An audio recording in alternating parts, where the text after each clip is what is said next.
Hello again, this is Alex with MasterChartsTrading.com, and this is market recap for Friday, April 9th, 2020. As always, please don't forget to hit the like button, subscribe to this channel, and share this video with others. Today will be a relatively brief presentation, so I'll go relatively fast. We're looking at stocks which are going to new records, and we'll look at a whole bunch of sectors like technology, financials, industrials, and discretionary, which are pushing to all-time records. So this is obviously good news if you're a stock bull. We'll look at Gamestop. Looks like it's good to be shorted right now. Another thing is, if you are more of a longer-term investor, should we worry about a slight divergence between the junk bond and the stocks, and why is it important even? Investment-grade corporate bonds are really close to bearish levels, and should they continue lower, then most likely they will become in a bear market. Dollar is trying to make a stand again, but gold is still not giving up. So there is a interplay between gold and dollar. We'll look at that. And new records again very lightly for Bitcoin. And I have two more newsletters. So this one is called Elite Newsletter, and this one is called Speculator Newsletter. And I have they're paid, so I'm gonna cover all of these stocks in those separate videos, and you can see there's quite a bit of various speculative stocks that we trade, so do consider signing up. And the way to find me, if you go to MasterChartsTrading.com, you can also go to everyonecantrade.com, click on products, and I have currently divided them into 4 different products. So trading indicators, these lines on the chart, green, blue, red and yellow lines, that's great for trading. I have newsletters, so only newsletters. Got the Elite newsletter, Speculator newsletter, and videos on trading and technical support. So that's kind of like a new level at $59.95. If you want all of the stuff that I offer, including the advanced stock scanner screener, that's at $99.95. And if you need private access where you get 30 minutes per month or more, if you need to buy separately, that's $169.95 per month, and it's worth every penny.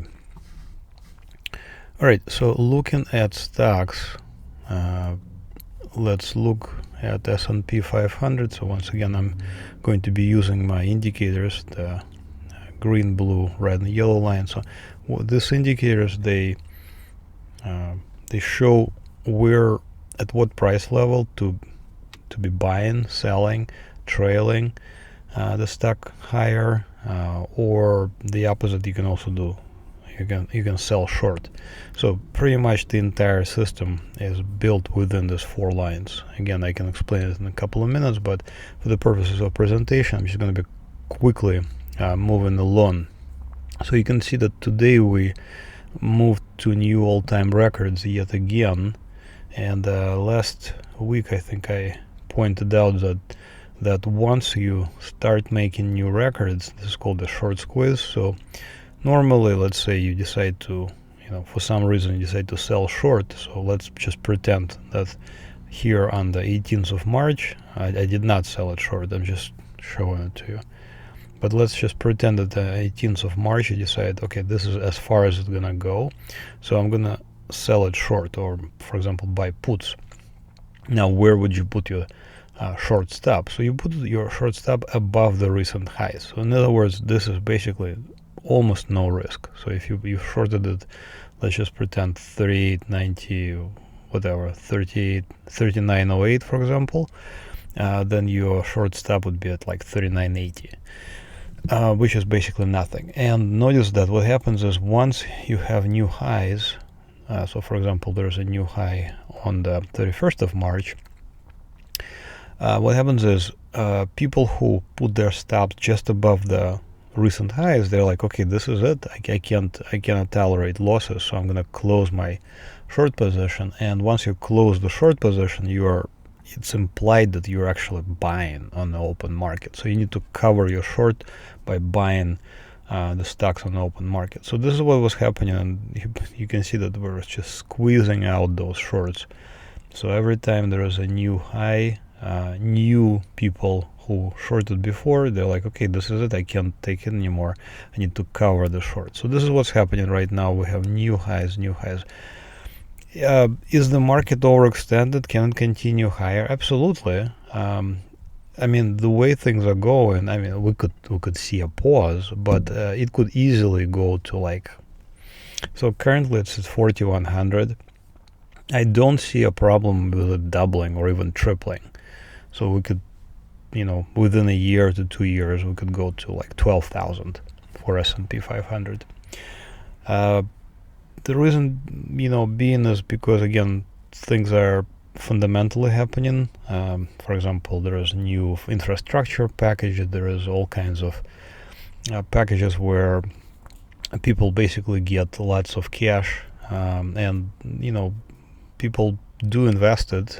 So some people spend it and some people put it in the stock market. And I think that's what's been happening is basically back here in April of last year, we just removed our brain. We just decided, I figuratively say that, obviously I remove my brain, but there is a reason why I'm saying it is because people have a lot of hard time trusting the purely technical trading.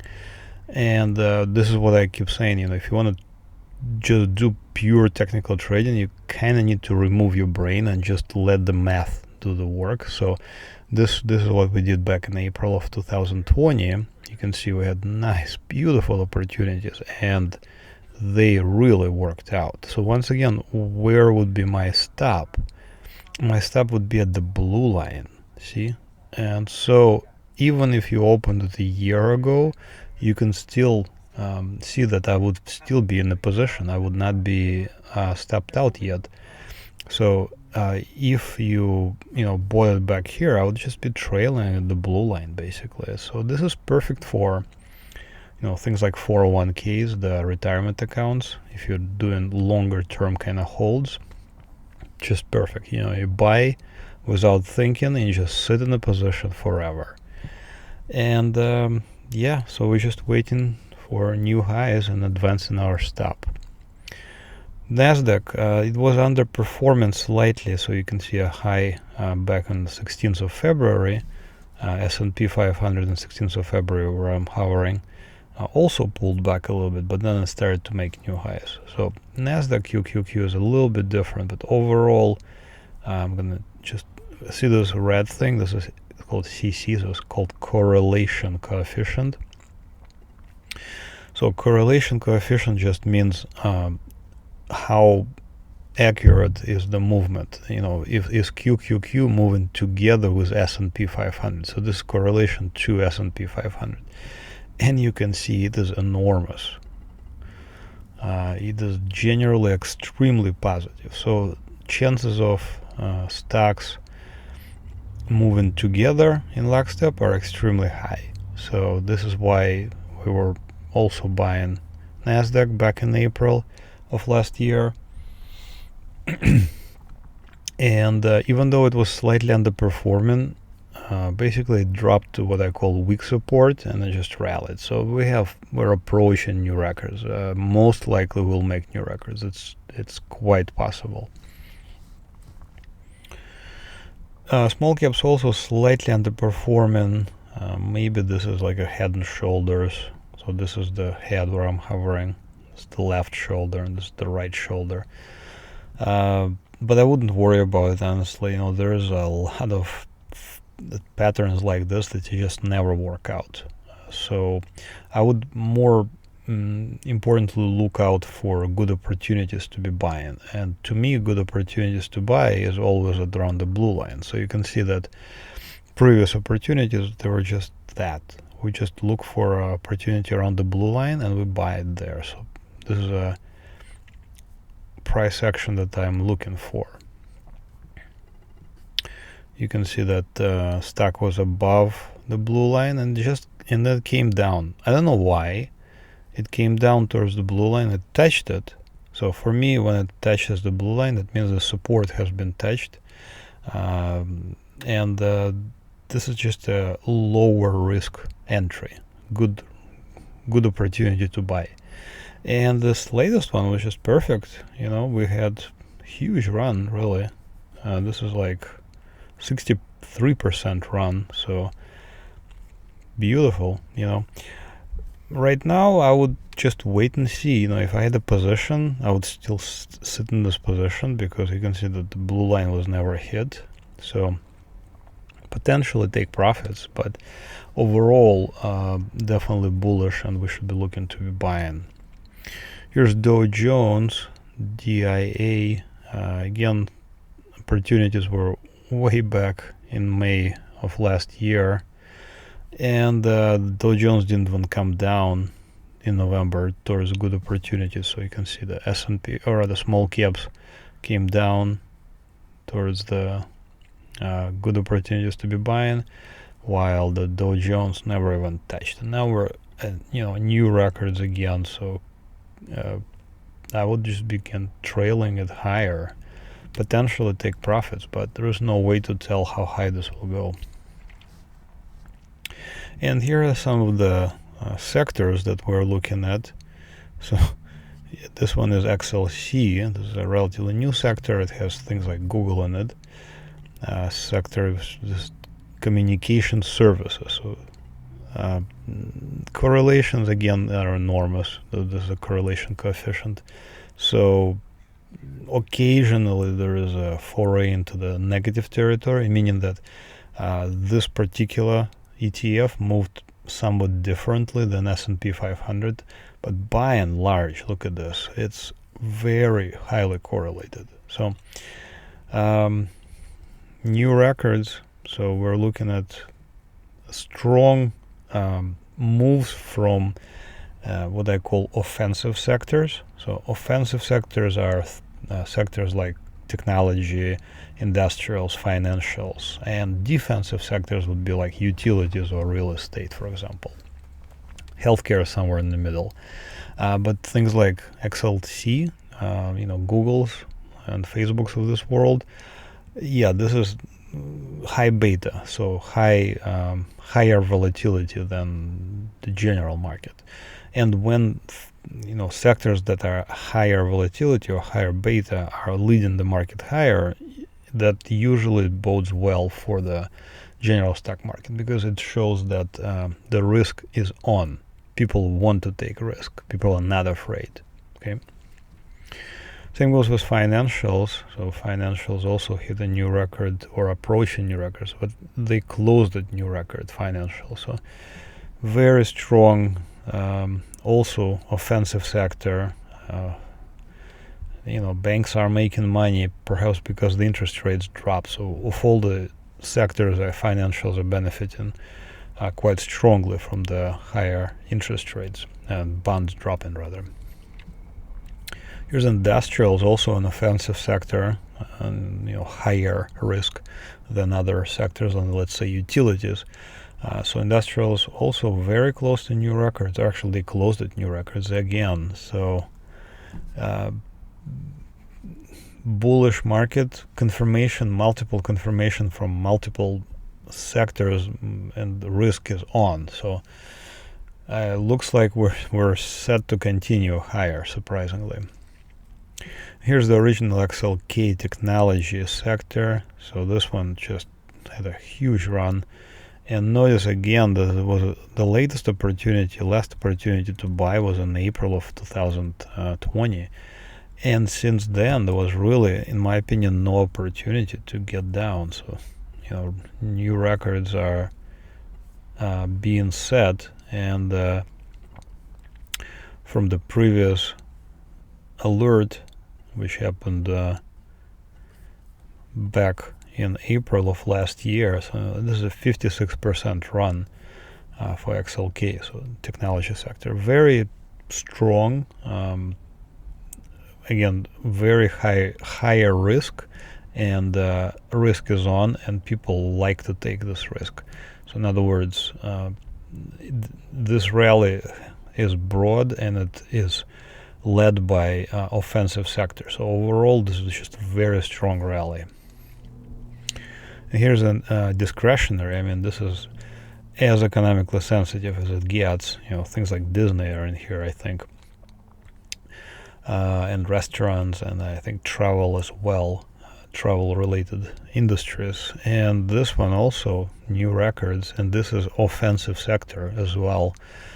So multiple confirmation, and I would just keep a bullish outlook still, and look for buying opportunities, which is what we do in our in the other newsletters, where where we look for a lot of different opportunities, especially in a speculator blog. So do consider signing up. Okay, so Gamestop. So everybody wants to know for some reason something about Gamestop. Pretty much everybody I talk to has their own opinion about Gamestop. There is all these fundamental things being thrown around, something about management, something about them changing their business model. I really couldn't care less. So if we look at just the previous run, overall, no different. You see, this is no different than other stocks. So I would be buying it, for example, here on 28th of August at $5. There's another opportunity right there on 14th of September at $7. A bunch of opportunities around October. So I'll be buying that as well, or rather during that time.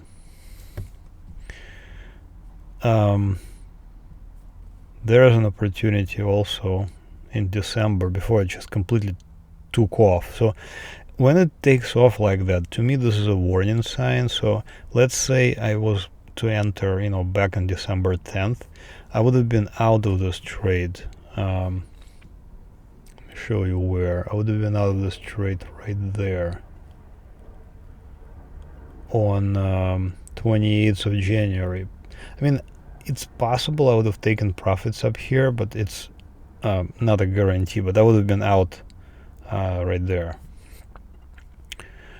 And very conservative. I didn't trade it, but conservatively speaking, this would have been about 1,500% profit. Okay, so right now we're looking at the opposite. So why am I thinking that GameStop is in a bear market? So the reason being is because of this breakdown where I'm hovering right now. On the 4th of February, there was a breakdown, and at that point, basically I am no longer thinking that we're in an uptrend, and I'm looking for a bounce. So after this down spike, 4th of February, I'm looking for a bounce. So where would I start shorting? I would start shorting, for example, right there on 25th of February, but my stop would be above the blue line. So again, my stop would be up here on close above the blue line. So this spike on the 10th of March would not have stopped me out because it didn't close above it.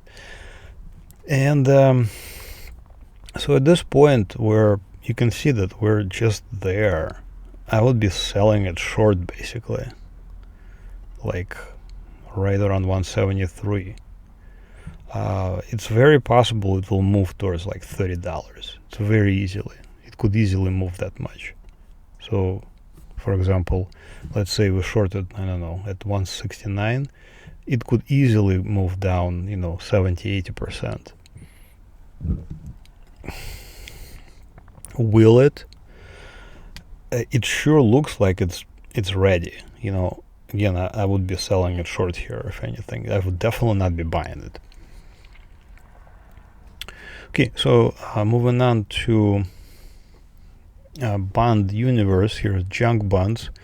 And junk bonds, once again, I'm going to turn on the correlation coefficient. So this is how do junk bonds correlate with S&P 500. And overall, they correlate quite well. So generally speaking, junk bonds and stocks spend their time together in the same direction. So this is a positive correlation, okay? If you don't understand something, please ask me, seriously. Just send me a message. You can go to Master Charts Trading, click on Help, and click Contact. And you can just ask me a question. So what's happening right now? So right now we have junk bonds that haven't yet made a new high for the move. And the correlation is slightly off. So you can see that they're kind of moving opposite to one another till recently. So now they're moving again together in the same direction. Question is, will stocks decide to move lower, and then by that token, junk bonds should also move lower? Okay, what worries me here is this narrowing of a trading range. So I'm going to turn on my 6.0 indicators, which project my indicators into the future. So the distance in the future between the yellow and the green line where I'm hovering is 6.7 points. Okay, the distance just very recently, let's say in March, was 17 points. So you can see that there's a huge narrowing of a trading range. It's like 3 times less. Okay, and now what's happening is if the price decides to continue lower, the bearish levels where I'm hovering at 103, where the red line is not that far. So should junk bonds decide to drop, they don't have far to travel. You see, they're like 5% away from bearish levels. The reason being is because of this narrowing of a trading range. So this is what I'm watching out for right now. Let's see if we get a sell-off. Ideally, we should push higher together with stocks. So junk bonds should push higher together with stocks, but they haven't yet made a new high. So this is definitely worrisome. I'm going to turn off so see how there is a lower high on the 8th of April versus the higher high on 12th of February. Now, if we look at S&P, there is no such thing, you see. So this is why I'm worried about this divergence. It's because stocks are moving higher, junks are moving lower. Something is not exactly right here. Okay, so that junk bonds. Here's a LQD, investment grade corporates. So investment grade corporates are kind of like in between the treasury bonds and the junk bonds. So they're slightly higher quality, but they're still bonds. What I'm looking at here right now is, again, this is what I'm talking about, the narrowing of a trading range. So for junk bonds, the narrowing is still in the future, but for LQD, for the investment grade corporates, the narrowing is already here. So if before, in February, for example, the distance was like 23 points, right now the distance is only 9 points, you see. So where I'm hovering, looks like bonds have just entered the bear market, basically. I'm talking about LQD here, the investment grade corporate. So what this means in my mind is that we're going to start making lower lows and lower highs. And in other words, if you really want to do this, you can sell it short or buy puts. Okay, how much you will make, difficult to say. It's not an ideal security to sell short, but overall, this is the principle at least. So this is what's happening to the bond market. Not exactly a great situation for bond investors. Okay, so let's move on. This is DXY, dollar currency index. It seems to be bottoming. So where I'm hovering, 6th of January, looks like the bottom. Higher low, 25th of February, where I'm hovering. Is this going to be the higher low again? So if it is, then it is very possible that we will move above this red line. So this red line is currently at about 93 or so currently. But notice that if we project it into the future, we can see that the line is actually getting lower. So what does that mean? That means that this is a dollar. So my premise is the dollar is appreciating and is about to enter a bull market. And the bull market for the dollar index is at the blue line. So currently around 96, projected in the future it's around 94, projected further into the future is closer to 93 almost. So we're looking somewhere in this vicinity, somewhere between May and June most likely, for something big to happen. So I am thinking that we're gonna be in a bull market for the dollar. By extension, this will pressure precious metals, gold and silver. So let's look at gold. Okay, and I already showed this chart many times, but it's kind of interesting again. So to me, gold has already entered the bear market. So right there where I'm hovering, March 8th, bear market for gold has started. Confirmation of this happened on the 19th of March, where I'm hovering, when the gold closed below this support resistance red line. Now, it is absolutely possible that will continue higher, but I think gold is in a downtrend, and notice where my stop is.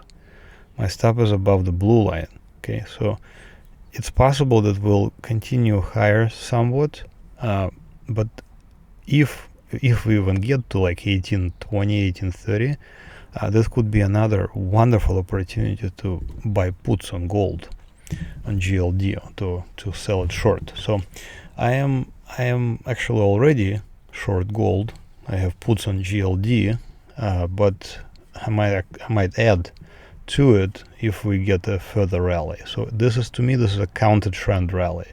I think the trend for gold is down, and now we're rallying in the opposite direction. So this literally is what I want to see.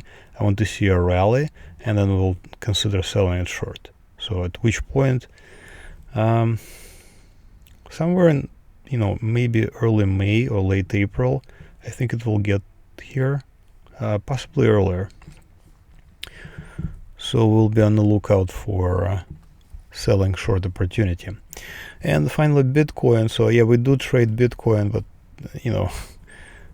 great opportunities were where I'm hovering 22nd of January. But of course, the best opportunity was back in April, May of last year. Again, we were buying them and we were selling, or we were sending it to our subscribers.